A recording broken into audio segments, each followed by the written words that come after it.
Hello everyone, welcome to Copecetic. My name's Markiplier, and we're gonna do some more Universe Sandbox. I almost forgot the name of the game I'm playing. I'll recap. Last time we saw a message from none other than my pops. Got a feature request. Lava. I'll see what I can do, Dad. So, and he also cited an interesting site which I just quickly looked up, 2cows.com. It's just a platform for downloading all kinds of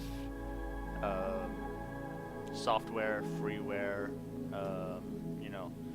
even probably purchasable stuff that they just have a database of downloadable content for you to sift through. I did take a quick look. Starfield is not on their list, I don't think. But anyways, that's kind of a shame, but oh well. That's for another day. Today, we're going to try to reproduce, well, we're kind of just go off the cuff and make as much damage to the planet as possible until it starts to be lava. I don't have this game doesn't really reproduce lava. Here, I'll pause it for you guys. This game doesn't really reproduce lava. As you can see, like, lava is a very, very small thing.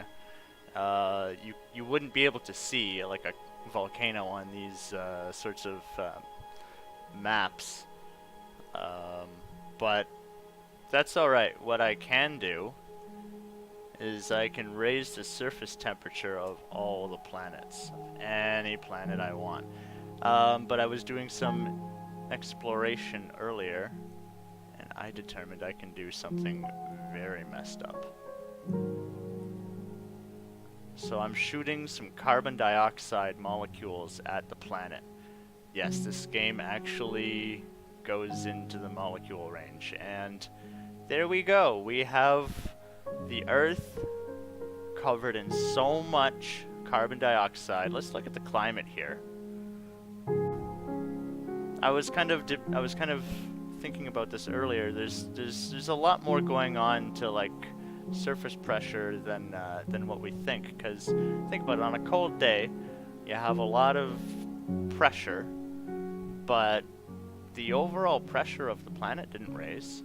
You know, so there's highs and lows due to temperature, but there's also highs and lows due to mass, and mass increases temperature. So it's kind of interesting how all of that kind of works. But we are now in frozen. We're now in frozen, but I can change that. And look at what happens to the planet, guys. It just... some spooky things start happening after a while. We can just boost that up to 1,000 degrees Celsius. Notice how the heat makes the pressure raise, and that actually expands the planet now. The planet is getting bigger due to the pressure. And we're gonna just keep this thing getting hotter and hotter and hotter and hotter and hotter and hotter and hotter until it's burning away everything. And look at what happens. This is the most interesting thing that I noticed.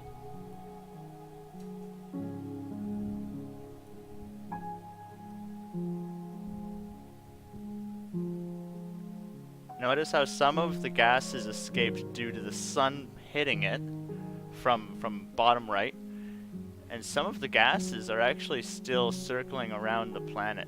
I can kind of circle them and see how it goes. Woo! So there's a legit orbit of molecules around the Earth. And then when it condensed into a solid chunk of carbon. Look at how I can't see the Earth from any angle. The sun's still there, it's still pointing at the planet, but look at it. It's just this black ball. So anyways, I also wanted to explore some tidal effects. My intent is to create tidal forces that will rip the core of the planet open.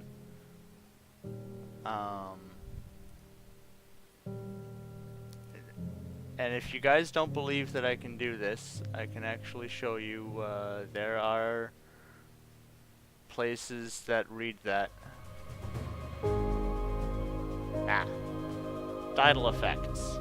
So this is what's telling us where and what is doing how much to the planet in terms of stretching and contracting, and that causes heat and stuff, which right here you can see the tidal heat is measured in megawatts, and I guess that's around, I guess that's what, like an average of 10? 9 even maybe? Now our simulation is slowing down, so I'll show you a cool trick of the trade. First of all, what you do is you get rid of frickin' Jupiter. Like just a memory hog. Let's take a quick look at Jupiter first before we get rid of it. There's some really spectacular gymnastics going on here.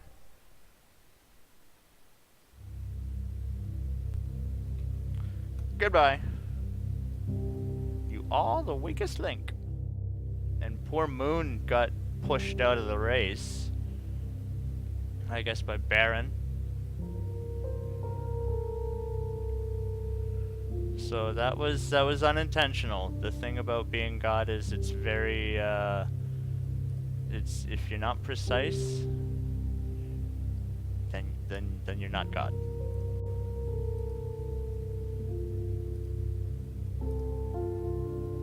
Whoa, okay, hold on, let's get some let's just watch it in trails. Okay. So what's the Earth looking like now? Oh, it's a barren rock. I'm sorry, Earth. I totally ruined your day. There you have it. You wanted lava, that's the lava you get. And it's very interesting how it seems as though some parts of it have kept its carbon blackness. This looks like silicate or pure iron. Let's take a look at what the composition is. Yeah, we're definitely looking at mostly iron here.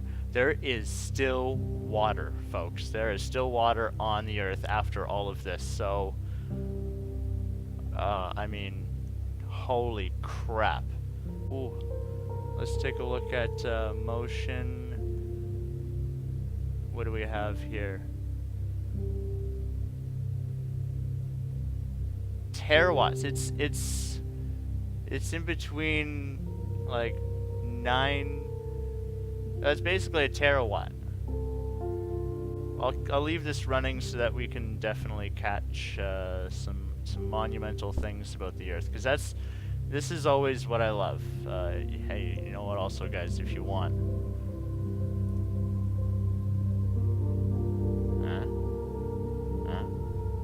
We'll leave poor old Earth here for a little bit. Maybe I didn't show you guys as well. We have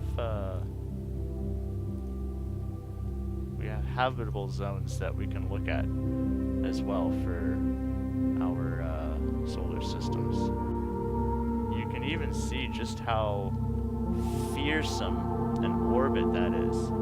That really does translate to a lot of pulling and stretching, because even though there's no air in between these bodies, and there's no sound that can travel between them, there's still an inherent fabric to the universe, to the underlying space.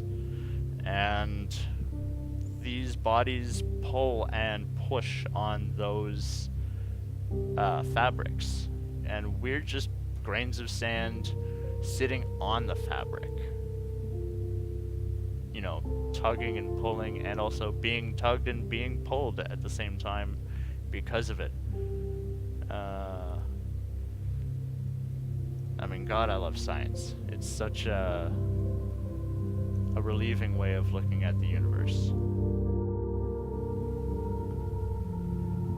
In other news, what was it? Phobos, I believe, which does not look like that in reality. It is like the potato of planets, of little teeny moons. It is a potato shape, literally. And astronomers have been looking at it recently, and they've determined that it is so close to Mars, it almost can't be considered a satellite anymore. It's on its way down. It's actually about to fall. It's going to take forever for that to happen in the time scale of humanity, but just know this. There are some things that are going on in the universe that look stable, but let's just get a look at motion here, and I believe it will tell us semi-major axis, the distance between the center of the orbit ellipse and the furthest point of the orbit.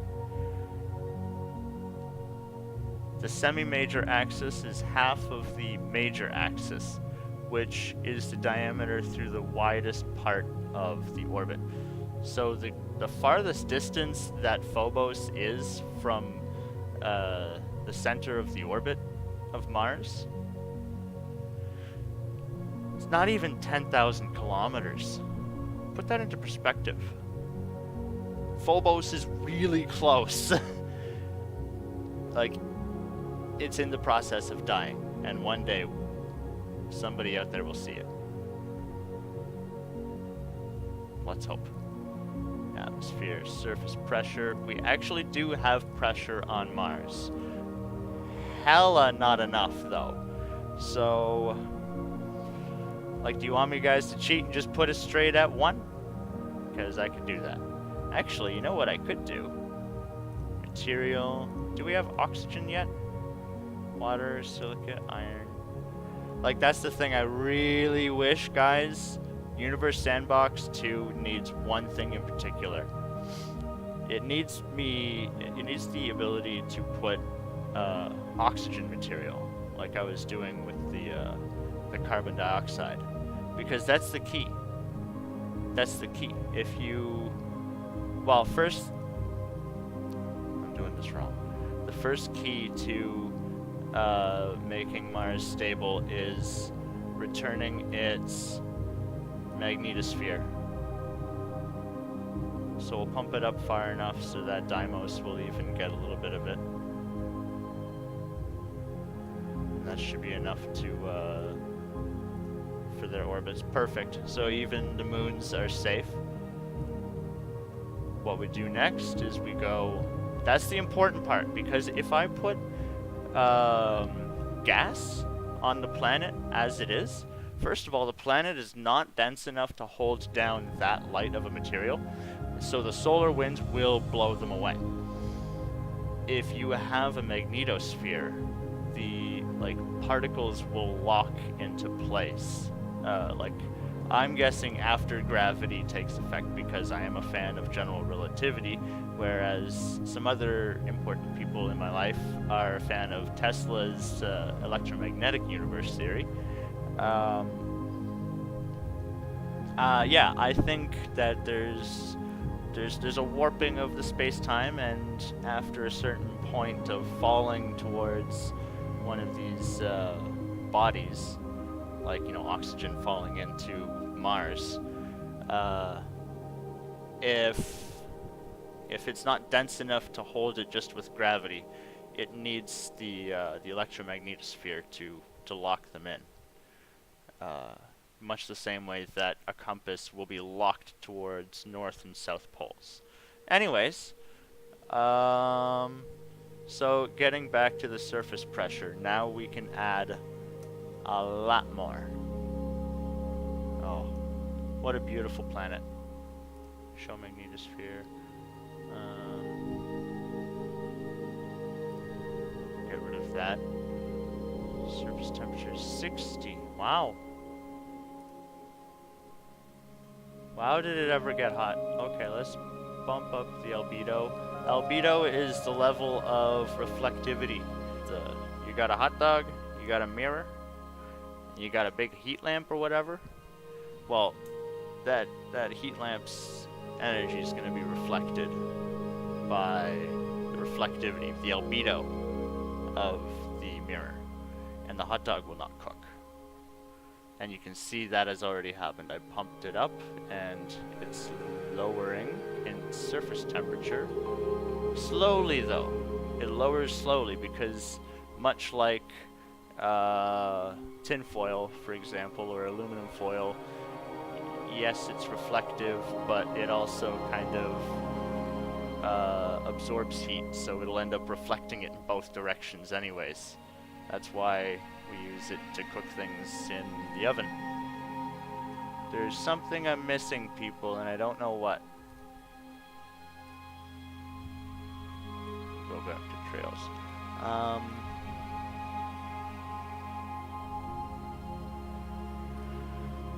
This is when I get to this point and I think to myself, geez, why is nothing happening? First of all, I clicked a composition, and well, now I know my answer. It's water. But if I didn't know what the answer was, I scroll down here. Earth similarity. Earth similarity is 8.2. The life likelihood. I have it as a percentage, but we can change it to values.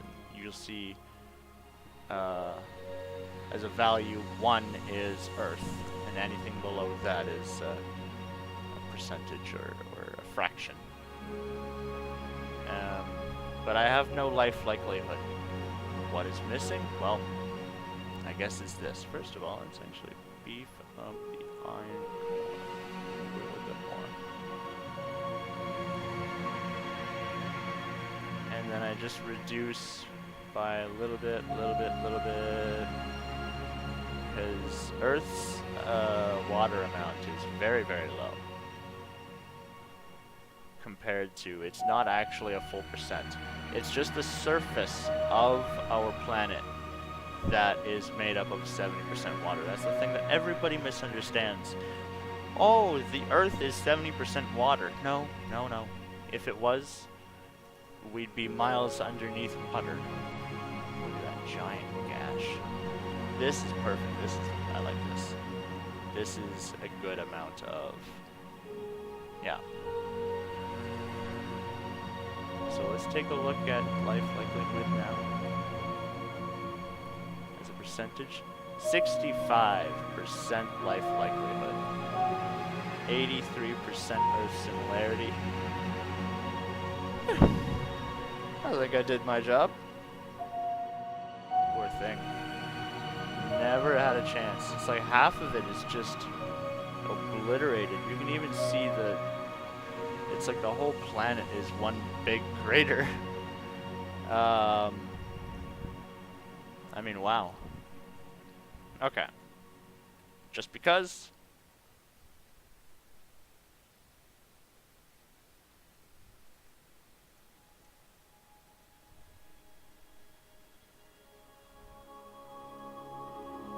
I wonder if I can't even determine what the composition of the clouds that come off of the planets when this happens. I don't know what it's made out of, but it's always the case. Planets burn up and hot enough, and gravity just can't compensate.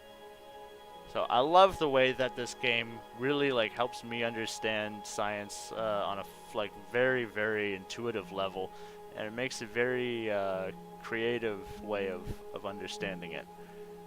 And safe too, because I get to destroy the Earth as many times as I want.